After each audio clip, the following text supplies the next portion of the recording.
Cancer is so easily cured, it's not even funny.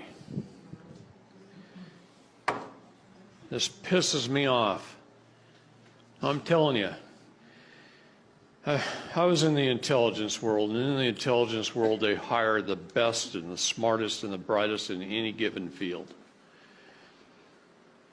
You take the top bioscientist in the world, he probably works for the CIA. Or he works for one of the other intelligence agencies.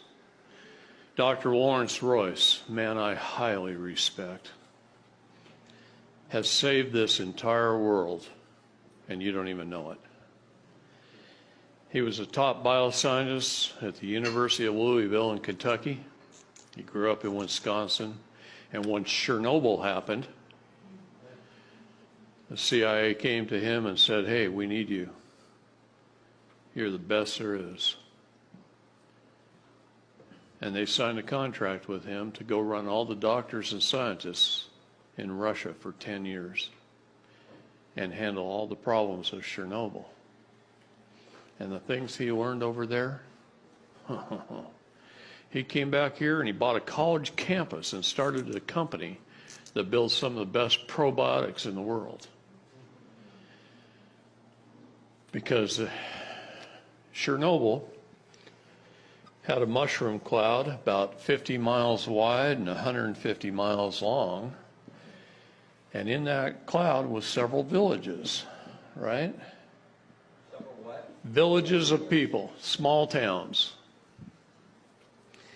And there was an area, almost in the middle of it, that they named it, that looks like a sad face. I don't know how I did that, but he's a little sad.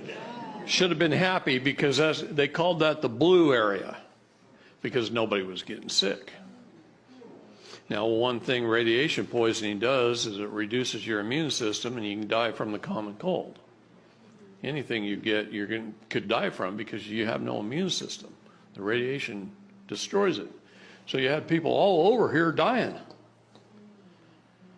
But nobody there was even getting sick. I just can't. So they weren't even getting sick.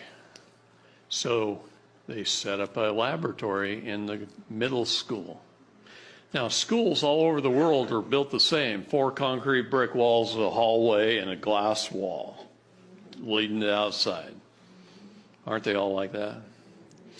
So they set their laboratory up in there, and they started running the villagers in and taking blood, and checking them out, and checking their health out, and testing it. And they had this whole laboratory of microscopes and all kinds of things, whatever they wanted.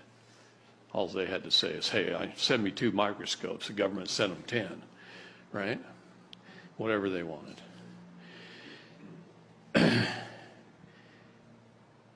And come to find out, after being there for a couple of weeks, one day a family walks in, and he starts testing the family. And he started looking at this family, and it's like 8 generations of family members. He says, "Well, how old's Grandpa? He looks like he's about 80. No, he's not 80. He's 128. 128 years old. Well, his son was 96. And his son was 70. And his son was in his 50s. And his son, you see what I mean? Whole generations. Family. And they're all healthy and they all look younger than they are. They all look younger than they are. And then he's staring out the windows every day, working, looking out these glass windows. And way over there at the tree line, he sees some huge silos. And he's going, "Man, I didn't see that many fields around here. Those silos would hold a ton of grain. I grew up in Wisconsin. I know what grain silos look like. Those are bigger than anything I've ever seen."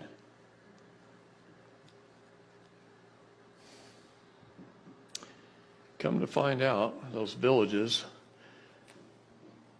was a Russian military chemical weapons biological manufacturing facility.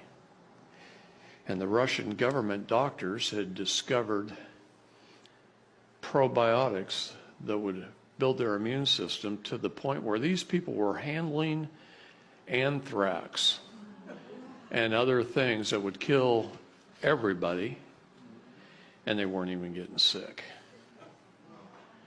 They had immune systems that were off the charts. Their bodies were young, they were healthy, and they weren't even getting sick. And these probiotics they were taking handfuls of them a day. And they were making these people incredibly healthy. So healthy that the radiation poisoning didn't even reduce their immune systems. And he brought that knowledge back with a whole team of Russian and Ukrainian scientists, and he set up a company here just to build these probiotics. Probiotics are very important, but there's one problem. Most of us have been eating crap. And we eat crap, and mucus builds up in our intestines, and probiotics don't work. The other problem is, how do you get it through the different pH levels of your body, your digestive system? Stomach's very acidic, right?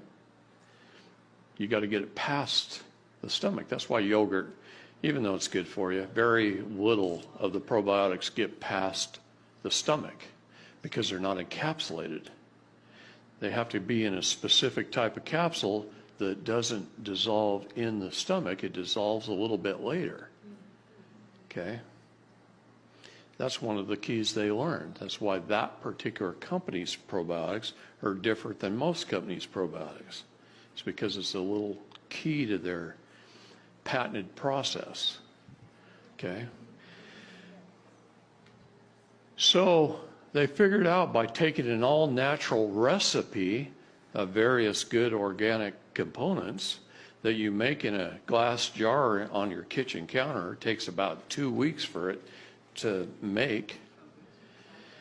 And then you can use the solids out of the bottom to cook with on steaks, really good.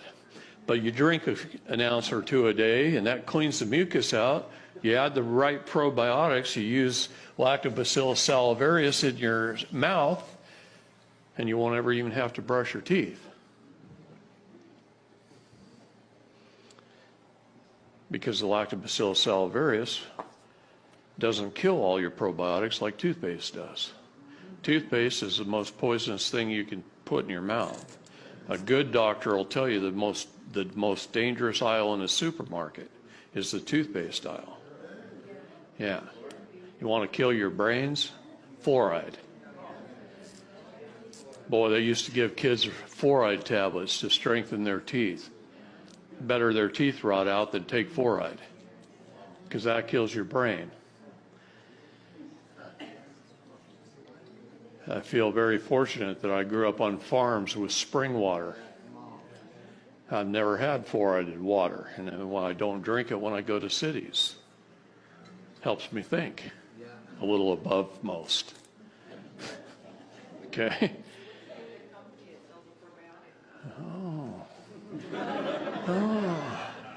Lactobacillus salivarius, this company won't even make because it's so readily produced, it's so cheap, it's not worth it. So you can go on Amazon and buy Lactobacillus salivarius for $5-6 for 250 tablets. Open up the tablets, put them on a spoon, put them in your mouth, work it into your gums and teeth with your tongue. It's tasteless. You're going to make me spell it? Lactobacillus salivarius. Now, the probiotics that you need in your gut, and believe me, there's 2,000 varieties of probiotics. Think for just a minute, Venus flytrap plants. North Carolina. North Carolina and the Ukraine are two very rare places on the face of the planet.